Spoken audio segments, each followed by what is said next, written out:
ભાવનગર જિલ્લાના વલભીપુર તાલુકામાં બિસ્માર રસ્તાથી લોકો પરેશાન છે। પાટણાથી રાજગઢ ગામ તરફ જતા માર્ગ પર ડામર ઉખડી જવાની સમસ્યા ફરીથી ઊભી થઈ।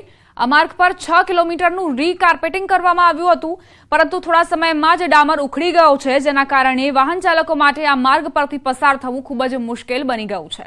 સ્થાનિક રહેવાસીઓ અને વાહન ચાલકોએ આ સમસ્યાને લઈને અવારનવાર ભાવનગર જિલ્લા પંચાયતના માર્ગ મકાન વિભાગના અધિકારીઓને જાણ કરી છે। આમ છતાં રોડનું રિપેરિંગ કામ નથી કરાતું।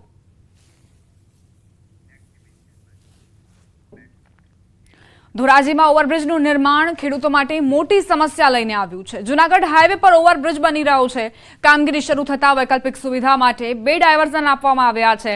ધોરાજી તરફ જવાના રસ્તા પર ડાયવર્ઝનના કારણે ખેડૂતોના અંદાજે 400 વીઘામાં પાક નુકસાની થઈ છે, કારણ કે અહીં ભારે વાહન પસાર થતા ધૂળની ડમરીઓ ઉડે છે, જે પાકને નુકસાન પહોંચાડે છે। ત્યારે ખેડૂતોએ મોટી સંખ્યામાં ડેપ્યુટી કલેક્ટરને આવેદનપત્ર આપીને ઉકેલ લાવવા માટે રજૂઆત કરી હતી।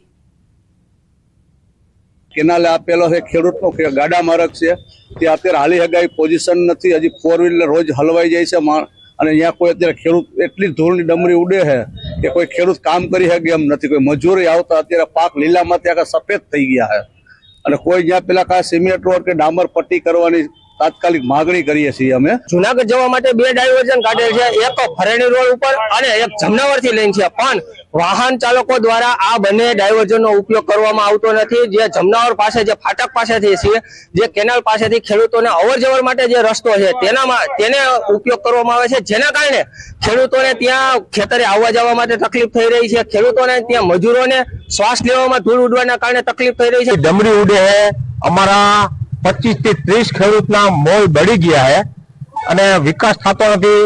300-400 વીઘાની જમીન જે આવેલ છે એમાં અત્યારે પાક હાવ સદંતર ફેલ થઈ ગયા છે। અમારી માંગણી એવી છે કે ભારે વાહન બંધ કરાવે, કા સરકારે અહીંયા ધ્યાન આપી અને રોડ બનાવી આપે। ધોરાજીની વાત કરીએ, ધોરાજી પાસે જે પુલ બનાવવામાં આવી રહ્યો છે, ફાટક પાસે જે પુલનું નિર્માણ થયું તેને લઈને જે ડાયવર્ઝન બનાવવામાં આવ્યું છે, ડાયવર્ઝન બનાવવામાં ત્યાંથી લોકો વાહન છે, ભારે વાહન ચાલતા નથી અને વાહન છે તે ગાડા માર્ગ ઉપરથી ચાલે છે અને ગાડા માર્ગ ઉપર ચાલતા તે ખેડૂત અહીંયા ખેતર આવેલ છે, એ ખેતરના આપણે સીધા દ્રશ્યો બતાવ્યું। ખેતરના અંદરમાં જે વાહન ભારે ચાલતા હોય છે તેને લઈને તે ધૂળની ડમરી ઉડતી હોય છે અને જે પાક છે એરડાનો પાક અત્યારે સાવ ફેલ થઈ ચૂક્યો છે। જે રીતે વાત કરીએ કે ખેડૂત એક ચિંતા દૂર બન્યા છે। 400 વીઘાની જે જમીન આવેલી છે એ જમનાવ રોડ ઉપર, તે જમીન ઉપર તે જમીનનો જે પાક છે 400 વીઘાનો પાક અત્યારે ફેલ થઈ ચૂક્યો છે। ખેડૂતો આજે આવેદનપત્ર ડેપ્યુટી કલેક્ટરને આપેલ છે અને ડેપ્યુટી કલેક્ટરને તાત્કાલિક ધોરણે જે વાહન છે તે વાહન ડાયવર્ઝન બનાવવાનું છે